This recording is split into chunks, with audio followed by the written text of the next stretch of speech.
প্রথমে যে কাজটা করতে হবে সেইটা বিষয়ে আমরা এখন আলোচনা করছি। এমএস ওয়ার্ডে যোগফল বের করার নিয়ম একেবারে সহজ। প্রথমে আপনার ধরুন আপনি আপনার স্টুডেন্টদের অথবা কোনো কর্মীর একটা তালিকা তৈরি করেছেন, সেখানে আপনার এই নামের তালিকাটা যখনই তৈরি করেছেন সেখানে নামগুলো দিয়ে দিয়েছেন।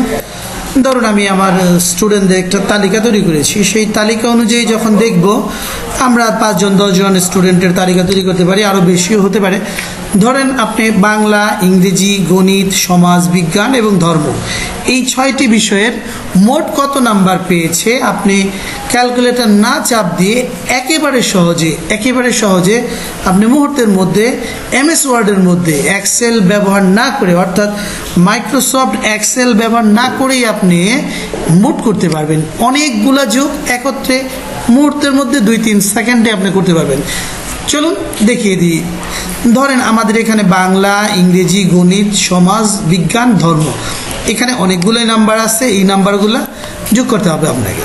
তো এই নাম্বারগুলো যোগ করার জন্য একদম সহজ একটা ফর্মুলা, তা হচ্ছে আপনি প্রথমে এই মোটের ঘরটায় কারসার রেখে আপনাকে চলে যেতে হবে আপনার যে এই লেআউট যে আছে, লেআউটে চলে যেতে হবে। লেআউটের মধ্যে আপনি ডান দিকে দেখবেন ফর্মুলা, এই অংশটা অর্থাৎ ফর্মুলা অর্থাৎ সূত্র।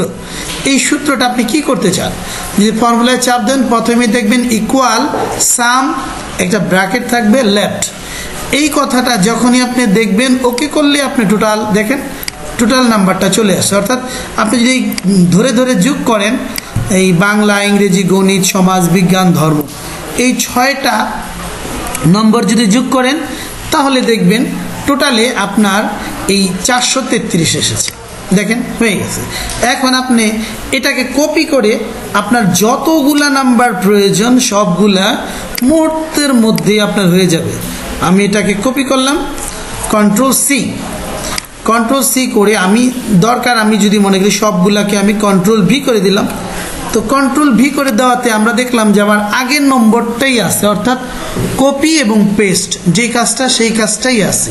তো এখন আমাকে করতে হবে সিম্পলি এটার উপরে রাইট বাটন ক্লিক করে, খুব ভালো করে খেয়াল করেন, এই নম্বরের উপরে রাইট বাটন ক্লিক করে আপডেট ফিল্ড আপডেট করলেই দেখবেন আপনার অঙ্কটা চেঞ্জ হয়ে গেছে। আমি যদি একটু দেখাই দিই তাহলে আপনি বুঝবেন। আমি যদি একটু কালার করে নিই, ধরেন আমি এটাকে লাল কালার করে নিলাম। এখন যদি খেয়াল করেন এটার টোটাল কত হবে, আপডেট দিলেই দেখবেন যে হয়ে গেছে।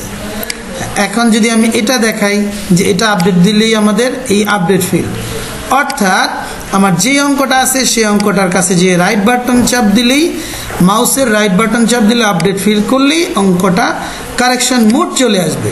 আমি এটাকে আবার রাইট বাটন ক্লিক করলাম, ফিল করলাম। এইভাবে মুহূর্তের মধ্যেই আপনি ইজিলি কয়েক সেকেন্ডে আপনার মোট নাম্বারটা বের করতে পারবেন। তো এবার চলুন এমএস ওয়ার্ডে গড় নম্বর বের করার নিয়মটা শিখে নিন।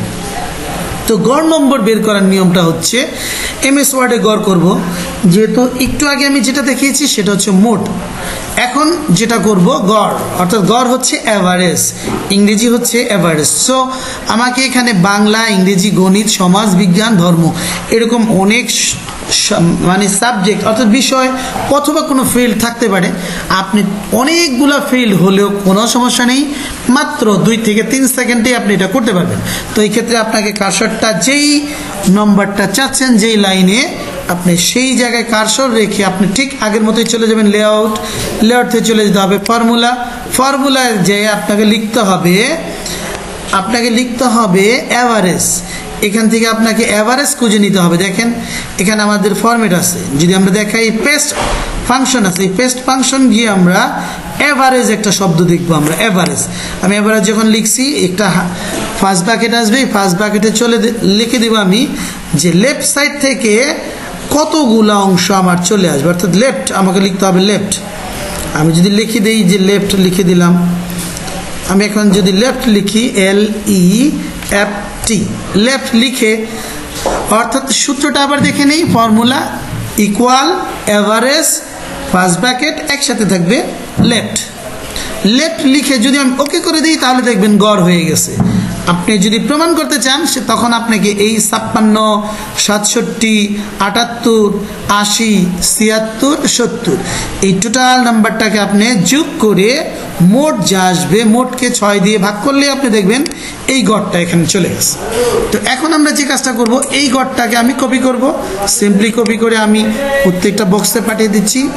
আমি যখনই বসিয়ে দিলাম, বসিয়ে দেওয়ার পরে আমি দেখব যে পরের গড়টা কত আছে। জাস্ট সিম্পলি আগের মতোই আপডেট করলেই চলে আসবে, আপডেট করলেই চলে আসবে। দেখেন আমি কার্সরটা রাখছি, কার্সর রেখে আপডেট ফিল্ড হয়ে গেল, কার্সর রাখছি, আপডেট ফিল্ড হয়ে গেল, আপডেট ফিল্ড হয়ে গেল, আপডেট ফিল্ড হয়ে গেল। তো বন্ধুরা দেখিয়ে দিলাম কিভাবে আমাদের মোট করতে হয়, অর্থাৎ আমাদের অঙ্কটা টোটাল মোট কত সেই নিয়মটা, যোগফল বের করার নিয়মটা দেখিয়ে দিলাম এবং গড় নম্বর বের করার নিয়মটাও দেখিয়ে দিলাম। তো ভিউয়ার্স, যদি আমাদের এই ভিডিওটা দেখে আপনাদের উপকার হয়ে থাকে তাহলে অবশ্যই অবশ্যই আমাদের এই ভিডিওটাকে একটি লাইক, কমেন্ট এবং সাবস্ক্রাইব করার জন্য অনুরোধ রইল আমার এই চ্যানেলটা। আশা করি অনেক উপকৃত হবেন এবং যদি অনেক উপকারী এই ভিডিওটা মনে করে থাকে শেয়ার করতে ভুলবেন না। দেখা হবে অন্য কোনো ভিডিওতে, সেই পর্যন্ত আল্লাহ হাফেজ। আসসালামু আলাইকুম ওয়া রাহমাতুল্লাহি ওয়া বারাকাতুহু। লাইক এর পরে সাবস্ক্রাইবটা করবেন। সাবস্ক্রাইব করেছি না? সাবস্ক্রাইবটা তো সব